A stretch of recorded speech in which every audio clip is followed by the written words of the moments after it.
AN news అవుతుంది శనగా రామచంద్రరావు. బాణాల రాము ఆస్తులపై ACP అధికారులు పూర్తి విచారణ చేపట్టాలి. అడ్వకేట్ లక్ష్మారెడ్డి. గత నెల 25వ తేదీన లంచం తీసుకుంటూ ఏసీబీ అధికారులకు రెడీ హ్యాండెడ్గా పట్టుబడిన పాల్వంచ టౌన్ ఎస్ఐ బాణాల రాము ఆస్తులపై ఏసీబీ పూర్తి విచారణ చేయాలని పాల్వంచ ప్రెస్ క్లబ్లో ఈరోజు ఏర్పాటు చేసిన విలేకరుల సమావేశంలో హైకోర్టు అడ్వకేట్ లక్ష్మారెడ్డి డిమాండ్ చేశారు. ఈ సందర్భంగా ఆయన మాట్లాడుతూ ఏసీబీ చిక్కిన బాణాల రాంపై గతంలో పనిచేసిన ప్రదేశాల్లో పలు ఆరోపణలు ఎదుర్కొన్నాడని, మహిళలను మానసికంగా వేధించాడని, వాటి తగిన ఆధారాలున్నాయన్నారు. అతి పేదరికం నుంచి వచ్చిన రాముకు ఖమ్మంలో వనిత, వారి కుటుంబ సభ్యులకు అప్పుగా ఇచ్చారని చెబుతున్న 38 లక్షలు ఎలా వచ్చాయో చెప్పాలన్నారు. ఆ మొత్తానికి ఇన్కమ్ ట్యాక్స్ కట్టిన ఆధారాలను చూపాలన్నారు.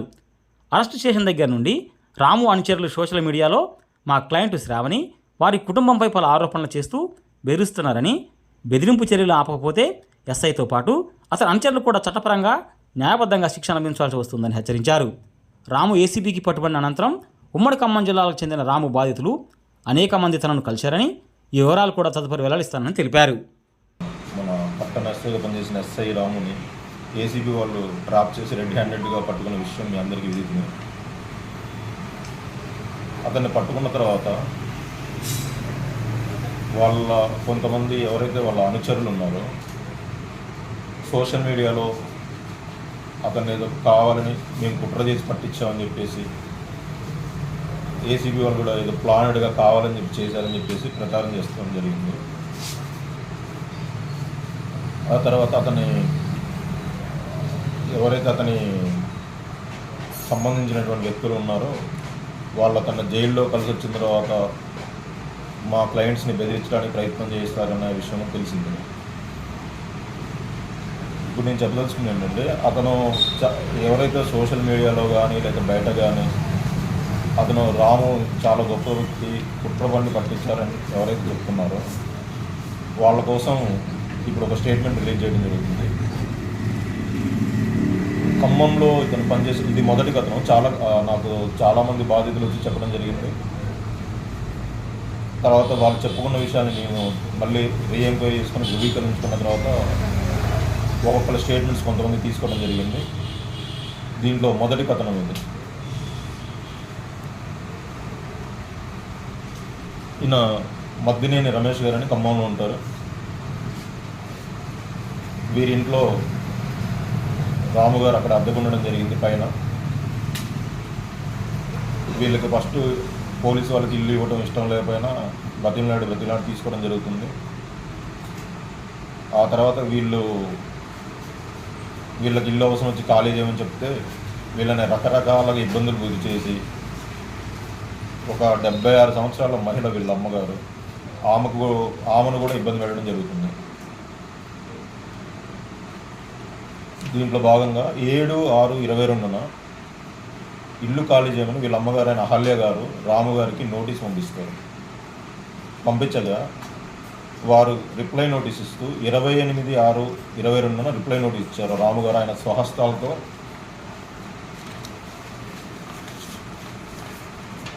నోటీస్లో అతను సంతకంతో పాటు పెట్టాడు, రాము గారు సంతకంతో పాటు పెట్టాడు.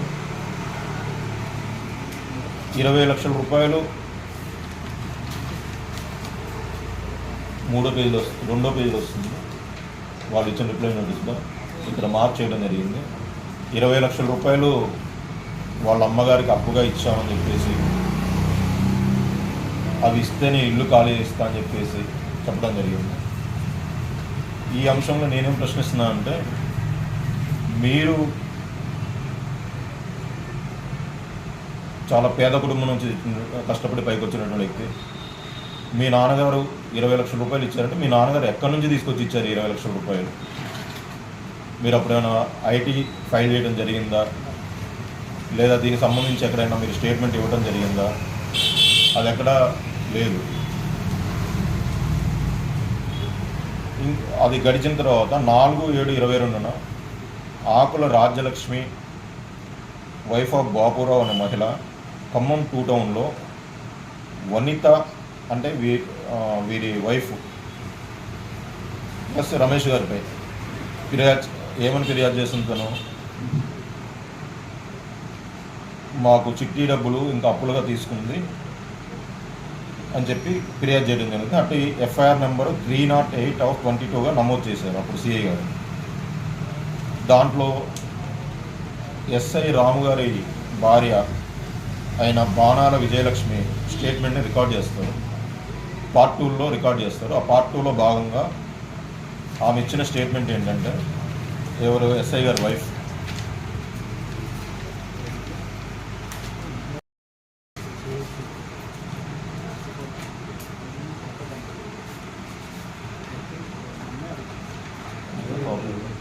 కేస్ డైరీ పార్ట్ 2లో సిఐ గారు ఇది రికార్డ్ చేస్తారు. ఈ స్టేట్మెంట్లో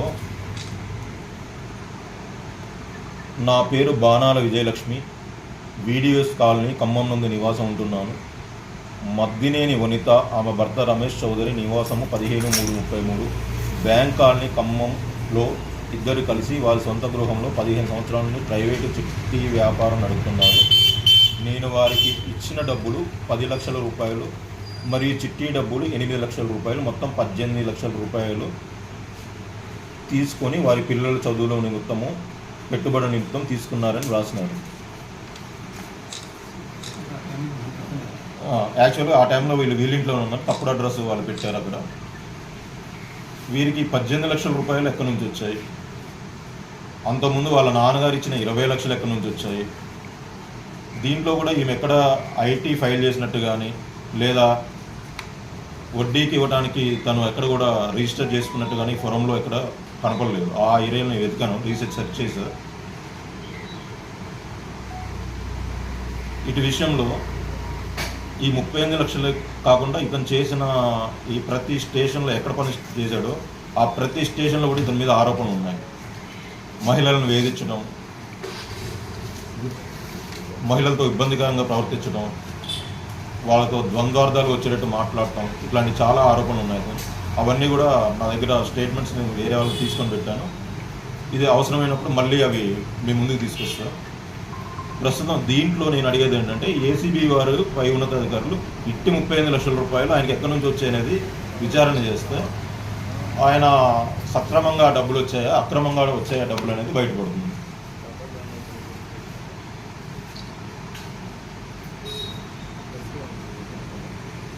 సబ్స్క్రైబ్ చేయండి, అలానే పక్కనున్న బెల్ ఐకాన్ కూడా ప్రెస్ చేయండి. ఈ వీడియో మీకు నచ్చినట్లయితే దయచేసి